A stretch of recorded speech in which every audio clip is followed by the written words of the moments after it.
Alright, so in this video we're going to do fractional linear equations. So there's two types of equations, types 1, types 2, that I assigned you guys in class. We're going to look at a few examples. Alright, let's start with type 1.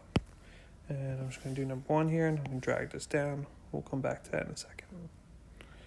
Okay, so what I'm suggesting to you guys first is, rather than distributing the 3/5 in, and sometimes that goes in nicely and sometimes it doesn't, is let's get rid of this 3/5 here, okay? And what I want to tackle first is that denominator of 5. So all I'm going to do is multiply by 5. And 5 divided by 5 will cancel each other out, and that'll leave me with just 3 times the quantity of 6x plus 20. But if I multiply the right side by 5, then I also have to multiply the left side by 5, right, to keep it balanced. So 5 times 15 is 75. Now your second option here is you can distribute the 3, like many of you guys do, or in this case, I could divide by 3. And I'm only going to divide by 3 if I know that 75 or 3 goes into 75 evenly. And in this case it does, right? So the 3's will cancel out, and that'll just leave me with 1 times the quantity of 6x plus 20, which in this case I could just drop the 1 in the quantity here. And then 75 divided by 3 is 25. And now I just have a two-step equation here. I have 25 equals 6x plus 20. All right, so then I'm just going to tackle this. I'm going to subtract 20 from both sides. And I get 5 is equal to 6x. And then I'm going to divide both sides by 6. And I got x is equal to 5/6. All right, so let's look at the second example.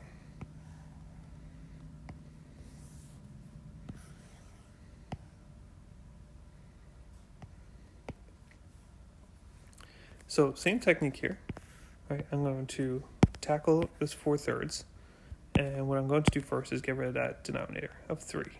So since the denominator is 3, I'm going to multiply by 3, and that gets rid of that. And that allows me to write 4 times the quantity of 8x minus 6. But again, since I multiplied the right side by 3, I got to multiply the left side by 3 too to keep it balanced. And 3 times 3 is 9, so I got 9 is equal to 4 times the quantity of 8x plus 6. Now here's my two choices. 1, I could distribute, or 2, I can try to divide by 4 to both sides. When I use this technique and I recognize 9 divided by 4, I don't get a nice integer. Right? I'm going to get a fraction here, so 9 divided by 4, so I'm going to skip that. I'm not going to divide by 4 here.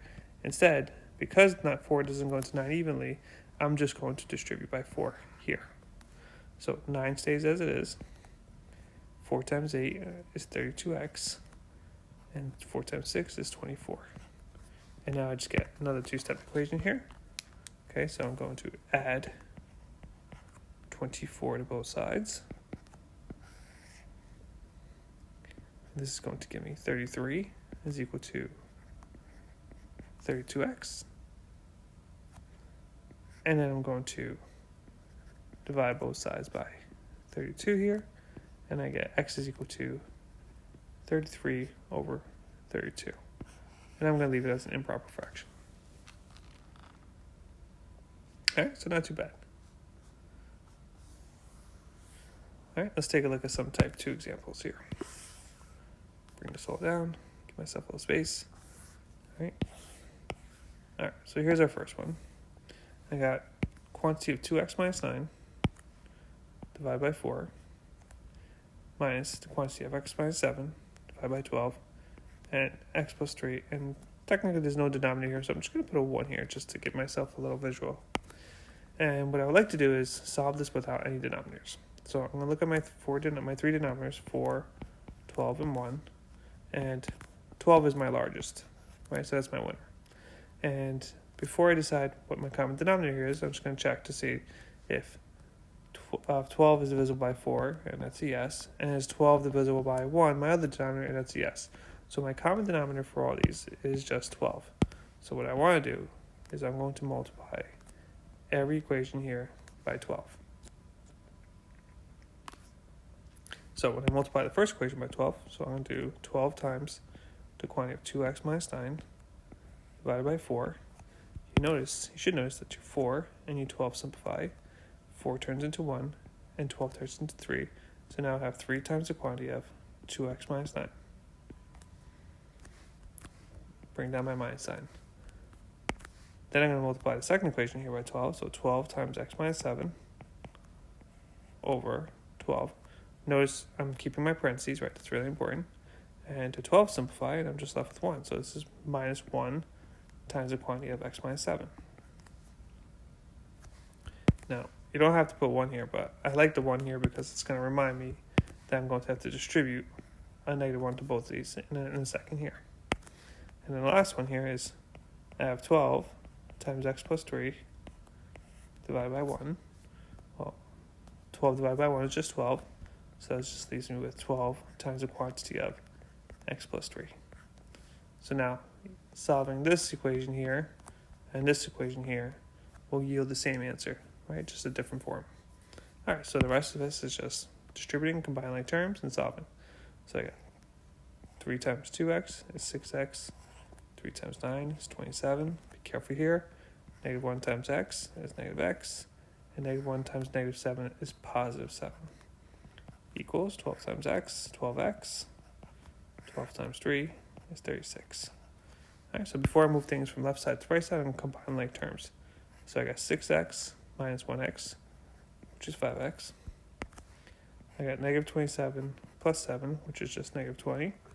And this is all equal to 12x plus 36.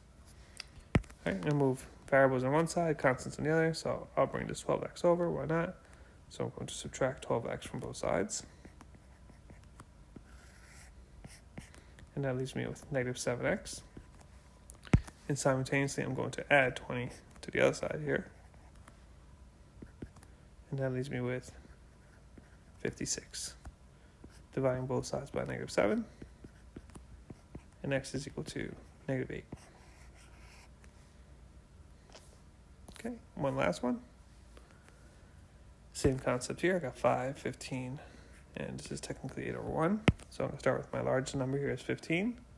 And I'm going to make sure that I'm going to ask myself, is 15 divided by 5, which is my first denominator here? And it is. Check. And 15 is obviously divided by 1. So check as well. Okay. If it didn't go in there, let's just say, it didn't go in evenly there. And I'll leave this problem as is. Let's just say this was 4 hypothetically. Then when I'm doing this check and I'm saying, is 15 divisible by 4? And the answer is no. So then I would use the next multiple of 15. So I'm going to 15 times 1, 15, the next multiple of 15 is 30. And then I would check the next multiple of 15. Is 30 divided by 4, right? Because I'm going to check to see if both 4 and 1 go in there. And that doesn't work. Then I would check 45. Is 45 divisible by 4? And that doesn't work. Then I'll check 60. Is 60 divided by 4, right? I just keep adding 15 each time, right? Because these are just multiples of 15. And then that would be the answer. So 60 is divided by 4. And 60 can be divided by 1 as well. So then I would multiply both of these, all this by 60. But that's not the case here, right? So I'm going to backtrack here. We initially had,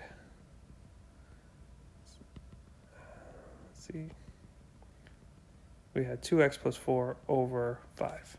So initially we had 5 there. So 15 is the magic number there. So I'm going to multiply every one of these equations by 15. So I got 15 times the quantity of 2x plus 4 over 5. And the 5 and the 15 will cancel. I get 1 and 3 here. So this leaves me with 3 times the quantity of 2x plus 4. Plus, I got the quantity of 2x minus 4. Again, safe bet to put parentheses around all these. I think that's a good idea. And I'm going to multiply this one by 15. And my denominator is 15. This time the 15s cancel out, so I'm left with plus 1 times the quantity of 2x minus 4. And then common mistake is not multiplying all of them by 15. Right, we're going to multiply 8 by 15 as well. And if you just do 15 times 8, you'll just get 120 here. And then we solve. 3 times 2x, 6x, 3 times 4, 12. 1 times 2x, everything's going to stay the same. right? So you don't even have to distribute that. And then equals 120. Again, before I move anything from my right side to left side, I'm combining my like terms. So 6x plus 2x is 8x. 12 minus 4 is 8. And that's all equal to 120. Subtract 8 from both sides. 8x is equal to 112. And then if you take 112, you divide by 8, you get x is equal to 14. Okay, so I hope this video helped. This is, again, solving fractional linear equations.